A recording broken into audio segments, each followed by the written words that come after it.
What did you guys think? I mean, that was the first time there's been a draft in golf. We'll start with you, Chase. It was pretty exciting. The amount of people that were there, all pumped up, and it was just a fun thing to be a part of, and especially being the first.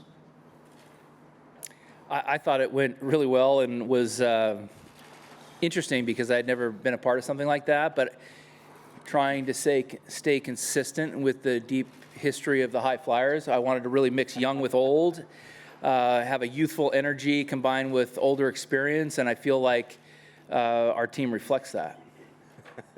Can I just say, Phil picked me thinking I was in my mid-20s, and this morning he found out that wasn't the case. No, look, I thought the guys put on a great show. I thought it was awesome. Really cool being a part of something new, and super stoked that Phil picked me as part of his side. I think it was amazing. It was insane. Probably the coolest event I've ever been regarding to a golf tournament, and considering who I'm picked by is one of the coolest things ever. I know you think that the High Flyers are the best team. Is there any team you fear the most? Who do you think is going to be your toughest competition? You will start with you. We're not scared of anyone. Phil's not scared of anyone. We shouldn't be scared of anyone. Yeah, look, I think we've got a really good side. TK is obviously playing unbelievably lately, and yeah, I mean, happy to have Phil on my side. He's obviously got a hell of a lot of experience, and it should be good fun. Yeah, I think that there's a lot of good teams, certainly, but I don't think we fear anyone now. No. Yeah, I'm not really scared of anybody. Yeah. So Bring it. I know the three guys sitting next to me are all studs. So I'm just pumped to be here. All right, we're happy to take questions from the press. Fire away.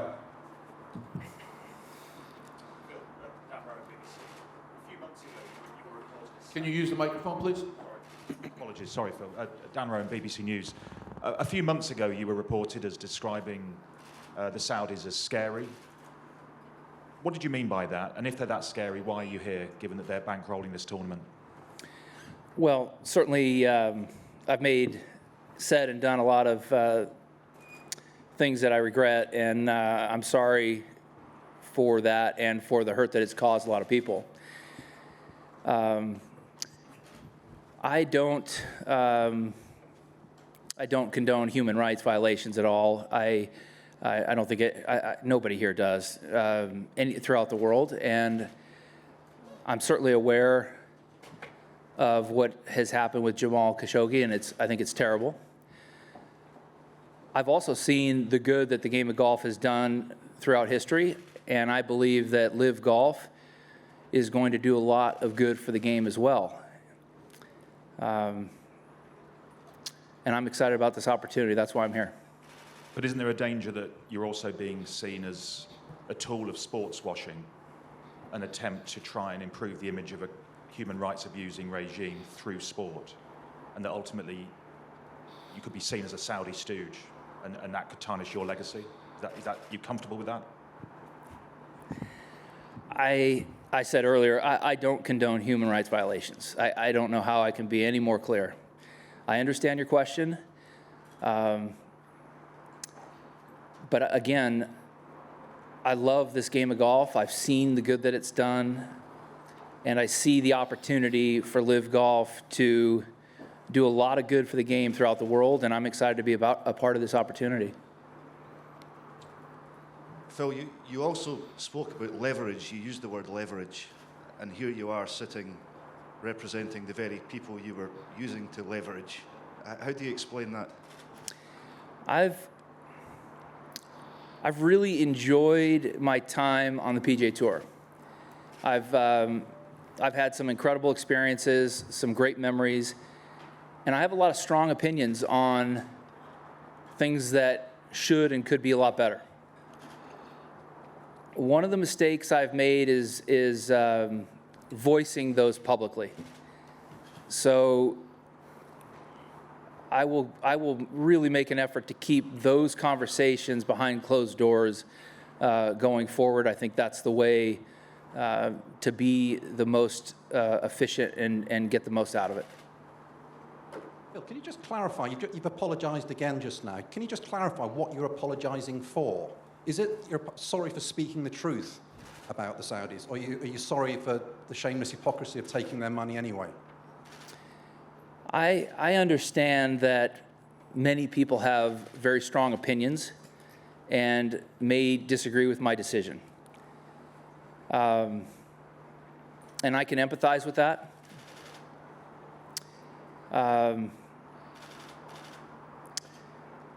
But at this time, this is an opportunity that gives me a chance to have the most balance in my life going forward, and I think this is going to do a lot of good for the game. Phil, can you tell me if you are serving a ban or have served I'm sorry, say again? Can you tell me if you've served a ban or are serving a ban with the PGA Tour? I choose not to speak publicly on PGA Tour issues at this time. Okay, can you say if you're going to play in next week's US Open? I will play next week's U.S. Open. I'm looking forward to it. And if I can remind you, please state your name and your organization when you ask your question. Hiya, Phil. Rob Jones, Sky Sports. You said something in a Sports Illustrated interview, and you just said it again this morning. What happened to Jamal Khashoggi is awful, but I've seen the game of golf, the good that the game of golf has done throughout history. No matter how successful this tournament could ever be, it can't counteract someone being murdered, can it?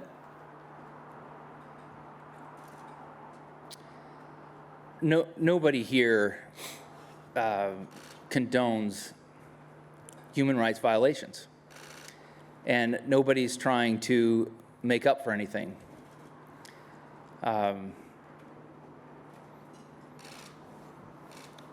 But you said those two statements, one after the other, which sort of implies that you feel that one can sort of make up for the other, and one of our colleagues used the phrase sports washing, and that surely is exactly what that's an attempt to do. There are, the game of golf I've seen unify and bring people together, and I love that I'm a part of this sport. I love that this game has given me so much, and it is fun for me to give back and to bring this game on a global, throughout the world on a global scale, and the opportunities that LIV Golf provides. And I don't know how else I can say it. I don't condone human rights violations. Nobody here does. I don't know how else to say it any more assertively. Phil, Riyadh Al Samurai, Daily Mail. You were talking about this being good for the game of golf. The general perception is that this is all about the money, money for the players. Can you comment on that? What are your thoughts? I don't necessarily agree with your premise, but I think that the opportunity that it provides me to play, compete, bring the sport throughout the world, play less, have a better balance in life on and off the golf course. I know that it gives me a lot of positives personally and professionally, and I believe it does the same for everyone else in the field. Hello, Phil. Martin Lipton from The Sun. A number of your tour colleagues have been critical of you. Can I ask how you responded to some of those criticism? And another one said you'd gone dark during your period off the course. Let's keep it one question at a time. Okay. What was your first one? Yeah, how do you respond? How did you feel when colleagues of yours criticised you so publicly, given that you knew them? So I understand how many people are going to have very strong opinions on this, my peers included. I respect their opinions. I can empathize with their feelings, and I'm appreciative to the many peers that have reached out to me and shown their support as well. My second question is, it was said by one of your colleagues that you've gone dark, whatever that means, but what have you done for the last 4 months? Because no one's seen you. I have had an awesome time. I've had a 4-month break from the game that I have not had in over 3 decades. I've had an opportunity to spend time with my wife, Amy, a bunch, and travel parts of the world and spend time at a place we have in Montana skiing and hike in Sedona. What a beautiful place that is. It's given me a time to continue some of the work and therapy that I've been working on some areas that I'm deficient in my life. It's given me time to reflect on what I want to do going forward, what's best for me, what's best for the people I care about.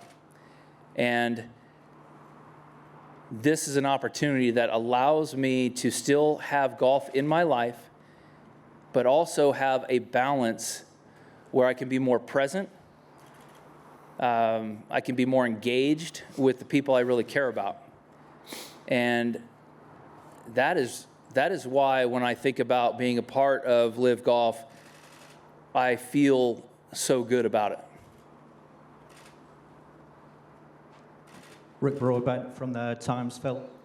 Do you feel you've got a future on the PGA Tour, and do you even want one now? I have been a part of the tour for over 30 years, and I've had a lot of incredible memories that have been formed and experiences that I've shared, tournaments that I've won and been a part of, tournaments I've lost and been a part of.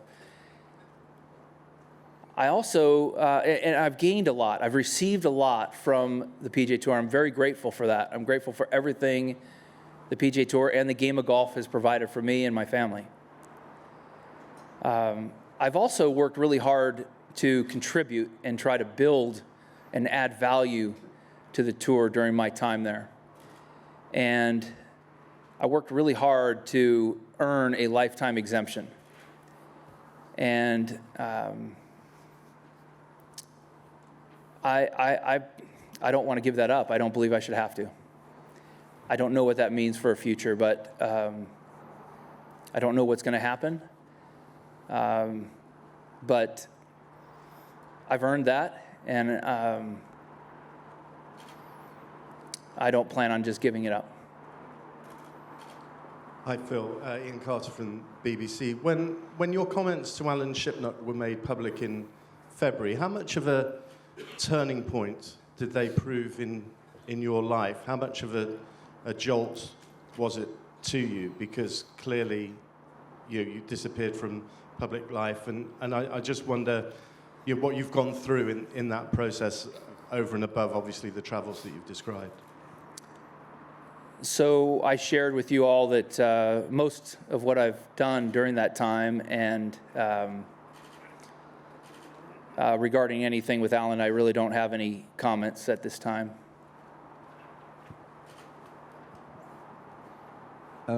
Phil, John Hopkins from Global Golf Post. Hi.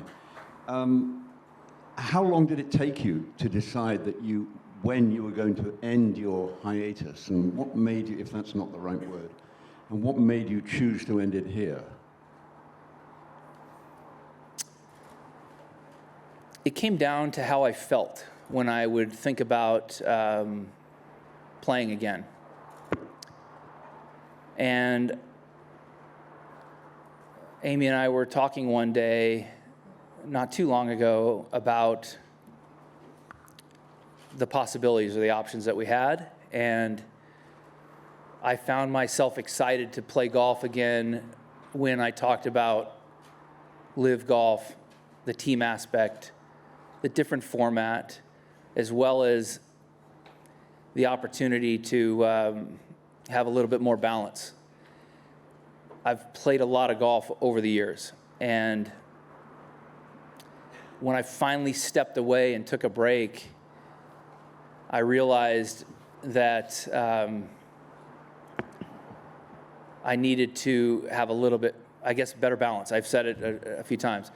I just needed a little bit more balance on and off the golf course, and this provides me a chance to bring golf back into my life, but still do the things off the course I've wanted to do, whether it's traveling, spending time with people I care about. I went to a couple of my nephew's Little League games. I haven't had a chance to do that in my whole life. Went to my niece's lacrosse games. I haven't had a chance to do that, and it's given me opportunities, like I say, to have a better balance on and off the golf course.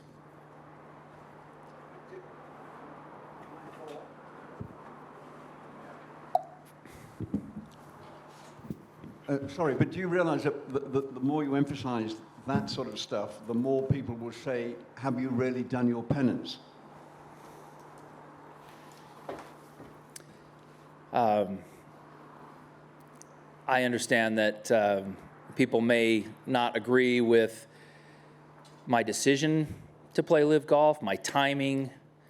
I understand that. I mean, I empathize with that, but this is what I think is the right decision for me, Amy, the people I care about at this time.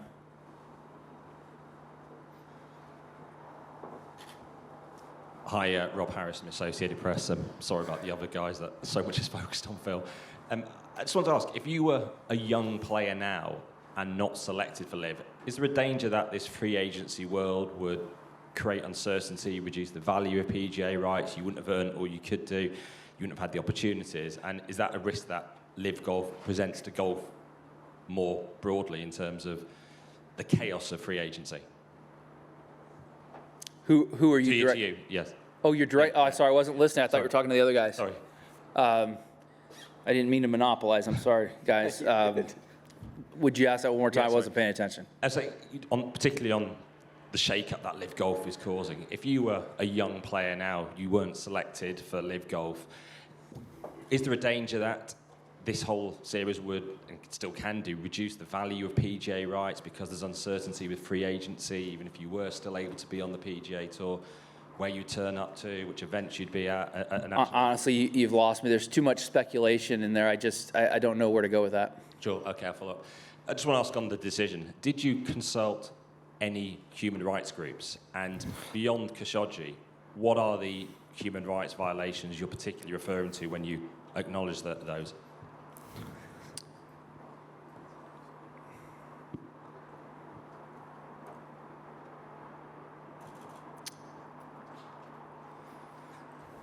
I think I've addressed that about as thoroughly as I'm going to. Hi, Phil. Kevin Van Valkenburg, ESPN. You said in an interview with Bob that you came to realize during your time away that your gambling habits were reckless. What do you see your relationship with gambling like going forward, and how would you describe how you plan to kind of handle that aspect of your life? Well, I've been handling it for many years now. I mean, you're talking about something that was almost a decade ago, and look, me and my family, we've been financially secure for I can't even remember how long, but it was certainly going to be threatened if I didn't address this, and I did. I've had hundreds of hours of therapy, and I've worked tirelessly for many years, and I feel really good about where I'm at. And yeah, I'm proud of the work I've done. So I've addressed the issue, and will continue to do so the rest of my life.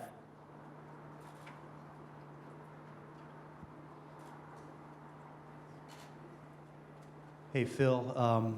It's Bob Herrig from SI.com. The other day, you did mention that you didn't feel you were in a place to play the Masters and the PGA. But just wondering, in reflecting back, obviously the opportunities for you are going to be less. And it's certainly at Augusta, I'm sure you feel that's a place you can still win, even into your 50s. from that standpoint, did it hurt to miss this time, and did it make you reflect on you know, the position that you know, you put yourself in, that you weren't there?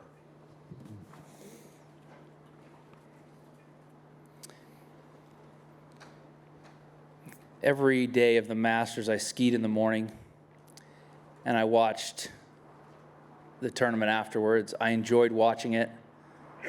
I thought Scottie Scheffler put on an amazing performance there. I found myself missing the Masters, but not wanting to be there. I hadn't played, I hadn't touched a club, I wasn't in a position to be competitive.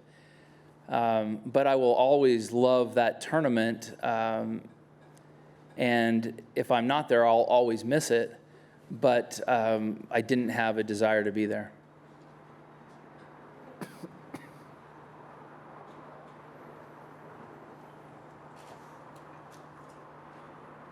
Hi, Phil. Phil Casey, Press Association. As you rightly said, you've earned your lifetime membership of the PGA Tour. I was just wondering, is part of the desire to keep that membership related to the Ryder Cup at all? Are you still interested in being a captain somewhere down the line? Just like the PGA Tour, the Ryder Cup has provided so many special memories, relationships, friendships that have been formed those weeks, that really have transcended and lasted a career. And I'm hopeful to be a part of the Ryder Cup going forward, but that's not the reason for me to maintain my membership. It's because I've earned it.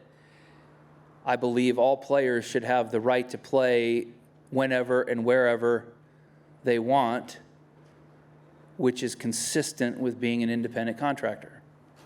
Just to follow up on that, were you surprised, therefore, to see the likes of Dustin Johnson, Sergio Garcia, etc., have resigned from the PGA Tour? I saw that, and I think that they're making the decision that they believe is best for them professionally, and I respect that.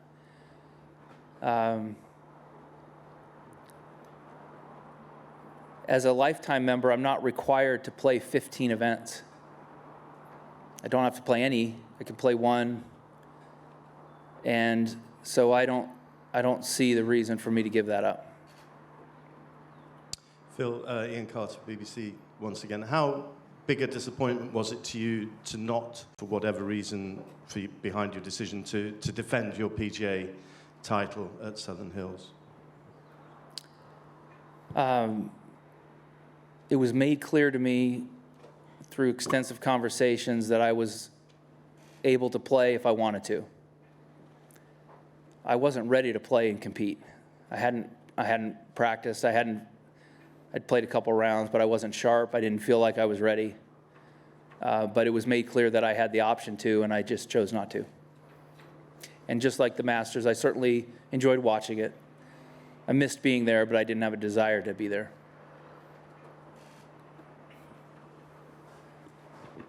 Phil, John Weaver from AFP.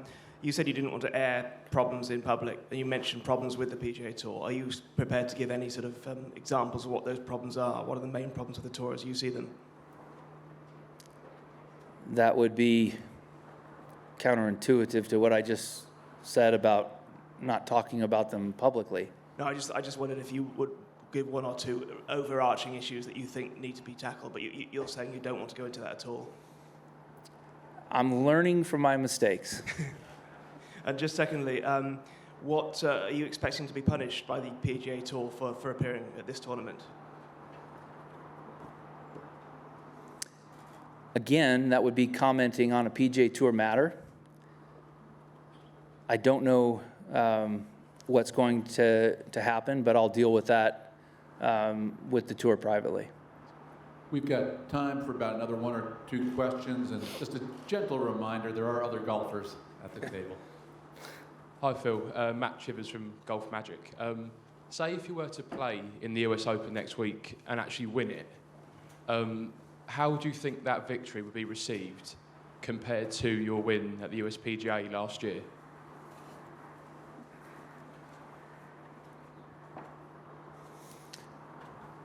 I don't know how others will receive it, but I would be quite favorable with it.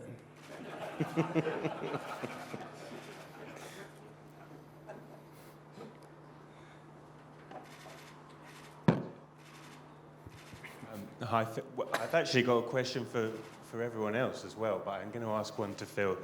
Oscar Rickett from Middle East Eye. Phil, it's been reported that you are getting $200 million to appear in this series. Can you tell us? I can't see who's speaking. Where's he at? Got it. Go ahead. Can you tell us if that's true or not? And if it's not, what is the figure? I feel that contract agreements should be private. Okay. Doesn't seem to be the case, but it should be. For the rest of the players, one of you mentioned the long history of your team, which was a good joke. How do you feel? What does this team element bring something different to the game? Do you think it will work? Do you think the spectators will find it to be a gimmick? I mean, the team aspect in golf has gone on for quite some time, and through the Ryder Cup, President's Cup, Walker Cup, Solheim Cup, things of that nature, and I think it only brings the best out of us players. I mean, yeah, I agree with what Chase said. I mean, what just the team aspect alone has done is great for golf. I mean, you got a kid 3.5 years in finishing high school on the same team as a man with 6 majors bullying people on the Champions Tour on the same team. We've never seen that in golf. Of course, it's amazing. Yeah, I definitely think, look, this is something new, it's innovative, it's exciting. I'm just thrilled to have the opportunity to pick Phil's brain. He's obviously a legend of the game, and looking forward to obviously what TK's got. I haven't played with him before, but from what I've heard, it's been nothing but fantastic. And yeah, I mean, I'm super excited. I think the week's going to be great. Phil, Riyadh Al Samurai, Daily Mail again.